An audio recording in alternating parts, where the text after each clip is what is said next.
Iran Israel পরিস্থিতিতে কোন নাটকীয় মোড় নেয় সেদিকেই নজর বিশ্বের। রাঘব বোয়াল ইরানকে নিয়ে ভাবনার মাঝেই নতুন উদ্বেগ তেল আবিবে। হিজবুল্লাহর আক্রমণ ঠেকাতে গিয়ে চোখে অন্ধকার দেখছে ইসরায়েল। বসতিগুলো খালি হয়ে যাচ্ছে। কিরিয়াত শমোনা ইসরায়েল অধিকৃত উত্তরের বৃহত্তম পরিত্যক্ত বসতিতে পরিণত হয়েছে। জেরুজালেম পোস্ট প্রকাশ করেছে ইসরায়েল 7 অক্টোবর থেকে অধিকৃত উত্তরে 43টি বসতি খালি করেছে। গাজার সমর্থনে এবং লেবাননে ইসরায়েলি আগ্রাসনের প্রতিক্রিয়ায় উত্তরাঞ্চলীয় জনবসতিকে লক্ষ্য করে হিজবুল্লাহর ক্রমাগত সামরিক অভিযানের কারণে পরিত্যক্ত হয়ে গেছে কিরিয়াত শমোনা। জেরুজালেম পোস্ট বসতিটিকে একটি ভূতের শহর হিসেবে বর্ণনা করেছে। সংবাদপত্রটির মতে জরুরি পরিষেবা কর্মীদের সবাই বসতিটি থেকে চলে গেছে। রাস্তায় গাড়ি একেবারেই কম। পৌরসভাকে আর ট্রাফিক সিগন্যাল ব্যবহার করারও দরকার পড়ছে না।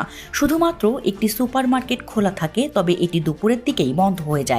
নেকড়ে এবং বন্যপ্রাণীরা রাতে বসতিটির রাস্তায় রাস্তায় ঘুরে বেড়ায় বলে জানা গেছে। সংবাদপত্রটি বলছে চলে যাওয়া বেশিরভাগ বসতি স্থাপনকারীরা আর ফিরে না যাওয়ার সিদ্ধান্ত নিয়েছে। জানিয়েছে লেবাননের সাথে উত্তেজনা সম্পর্কিত অনিশ্চয়তার অবস্থা যত বেশি থাকবে, তাদের স্থায়ীভাবে চলে যাওয়ার সম্ভাবনাও ততটাই বাড়বে। ইসরায়েলি গণমাধ্যমে জানানো হয়েছে লেবানন থেকে প্রতিদিনের রকেট উৎক্ষেপণের কারণে দখলদার সরকার পশ্চিমে ভূমধ্য সাগরের 5 কিলোমিটারের মধ্যে অবস্থিত 43টি জনবসতি সরিয়ে নিয়েছে। বসতি স্থাপনকারীদেরকে পূর্ব দিকে গোলানে স্থানান্তরিত করেছে। 60,000-এরও বেশি বসতি স্থাপনকারী পালিয়ে গেছে এবং তারা বর্তমানে হোটেল ভাড়া বা আত্মীয় বা বন্ধুদের সাথে অবস্থান করছে। অবৈধ মেটুলা বসতির প্রধান ডেভিড আজৌলে বলেছেন, প্রতি 2 দিনে একটি শেল যে কোনো একটা বাড়িতে আঘাত হানছে এবং ট্যাঙ্ক বিধ্বংসী ক্ষেপণাস্ত্র, বিশেষ করে কর্নেট ক্ষেপণাস্ত্রগুলো প্রাণঘাতী। মেটুলা 600টি সেটেলমেন্ট ইউনিটের মধ্যে 130টি ক্ষতিগ্রস্ত হয়েছে এবং কিছু পুরোপুরি ধ্বংস হয়েছে।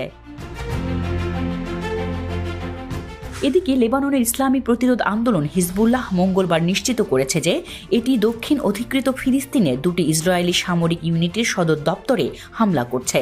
রয়টার্সের মতে 7 অক্টোবর গাজা যুদ্ধ শুরুর পর থেকে অধিকৃত ফিলিস্তিনি ভূখণ্ডে এটি হিজবুল্লাহর গভীরতম আক্রমণ। হিজবুল্লাহ বলেছে তাদের যোদ্ধারা ইসরায়েলের উত্তরাঞ্চলীয় সীমান্ত গ্রামে কয়েক ডজন কাতিউষা রকেট নিক্ষেপ করেছে। এএফপির পরিসংখ্যান অনুযায়ী গত 7 অক্টোবর থেকে লেবাননে ইসরায়েলি হামলায় কমপক্ষে 377 জন নিহত হয়েছে।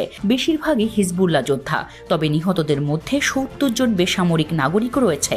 এদিকে ইসরায়েল বলছে তাদের দেশের সীমান্তে হিজবুল্লাহর বিভিন্ন হামলায় ইসরায়েলের 11 সেনা সদস্য ও 8 জন বেসামরিক নাগরিক নিহত হয়েছে।